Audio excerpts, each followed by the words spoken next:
Meron na po tayo mga batas niyan. And therefore, the Philippine government can, if it so desire, because it is their mandate, they can prosecute these cases within the country, even against a former president. But apparently, this administration had a different plan to take him out of the country in the hope na mawala yung sagabal sa administrasyong ito. What they did not expect, however, that the outcome, the opposite was the outcome. Mas nagrally yung Filipino people, yung taong bayan, yung klarong taong bayan, ha, yung hindi sumisigaw na kakaunti, pati yung lahat ng mga taong bayan. Yes. Kasi isa sa mga principles ng ICC is yung tinatawag na principle of complementarity. Ibig sabihin, before the ICC, which is an international body, can even intervene in any case within a country, it must be able to show first for that country that it is unwilling or unable to prosecute the crimes, which are also the crimes that are listed in the ICC. And in particular, insofar as the case of PRRD is concerned, he is accused of crimes against humanity. Meron na po tayo mga batas niyan. And therefore, the Philippine government can, if it so desire, because it is their mandate, they can prosecute these cases within the country, even against a former president. Kasi meron naman tayong, collectively, meron tayong political will in having to address and prosecute these cases. But apparently, this administration had a different plan to take him out of the country in the hope na mawala yung sagabal sa administrasyong ito. What they did not expect, however, that the outcome, the opposite was the outcome. Mas nagrally yung Filipino people, yung taong bayan, yung klarong taong bayan, ha, yung hindi sumisigaw na kakaunti, pati yung lahat ng mga taong bayan. Rallying support for him, and not only for him, but for the Dutertes, particularly Vice President Sara Duterte, pati na sa Davao, no? Si Mayor Baste Duterte, no? And I'd like to believe that there's still a lot of groundswell of support. And if you need data, I just read or watched a news today that PRD, who is no longer in government, enjoys a much higher rating than BBM and VP Sara. Have you seen that news? If I'm not mistaken, si BBM has a trust rating of 32%. Si VP Sara, 50%. Si PRRD, 65%. Paano nangyari yan? Wala na siya sa pwesto. At hindi na siya makapaggawa yung gusto niyang gawin para sa bayan. And yet, yung trust rating niya, sobrang taas pa rin. Hanggang ngayon. I think this guy will not go away early. Kahit na, especially at the time when shortly before he stepped down as president, we had the highest trust rating and performance rating of a president ever since survey was created to determine competency and credibility of a public official or an administration. So yun po yung nakikita natin na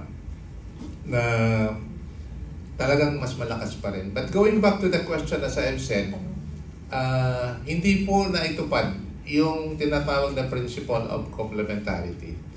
But more importantly, ang nakapagtataka, at yun na nga ang sinasabi President Marcos Jr. na before March 11 happened, and even as late as December of 2024, when he was asked, we will not cooperate with the ICC because we are no longer a state party to the Rome Statute. At pabalik-balik niyang sinasabi yan, including a letter addressed to Vice President Sara Duterte, dated December 2023, that the government will not assist in any shape or form in the implementation of any warrant or even in the conduct of an investigation within the country. Pero ano nangyari? Despite that legal premise, one, that the Philippines is no longer a state party. Second, the principle of complementarity was not complied. Itinuloy pa rin ang plano na arestuhin na walang base at dinampot at dinala sa Hague. Yun po yung opinion ko dun sa nangyari sa kanya ngayon. Maraming salamat. Oo. Yes po. Pwede daw mag-question ng Bombo Radio. Billionaire. Billionaire. News channel. BNC. Sa inyo galing yung balita? Na ano? Yung 65%. Frustrating. Sir, offer attorney. Merong microphone nandito. Sir, what are we expecting today and ano po ang magiging ng PDP, whatever ang magiging decision? As I have said earlier,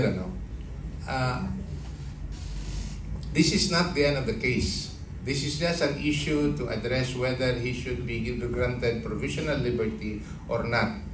Or in the words of the ICC, interim release. So, and obviously, we have been praying that would be granted, even on humanitarian consideration.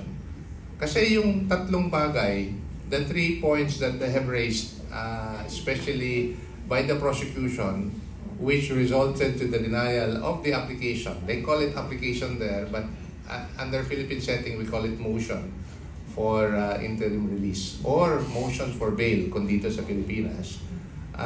Kasi nga raw, flight risk siya or he might tamper either documentary or testimonial dun sa ebidensya. Wala na po siya sa poder. Matanda na po yung tao. And you cannot account the acts of other people, no? Insofar as the accused is concerned. So, yun po ang nakapagtataka why they have raised an issue against PRRD as regards those grounds. When we believe those grounds are not present in this case. But the strongest argument sa pananaw ko is the humanitarian consideration that should be given to an elderly accused. I think he is the oldest accused there. And obviously his health is failing. No? We know that he's frail when he was here, and I know that for two things it's affecting him. Detention is affecting him. Una, weather. Ayaw niya ng malamig, and he's brought there to a place where it's very cold. Pangalawa, you know him already. All of you here knows that yung nakakagaan sa kanyang loob, tao, and he's always with people. And to anyone who is in detention, wala pa man lang desisyon sa kaso niya. And in this case, if I may, is the greatest deprivation that you can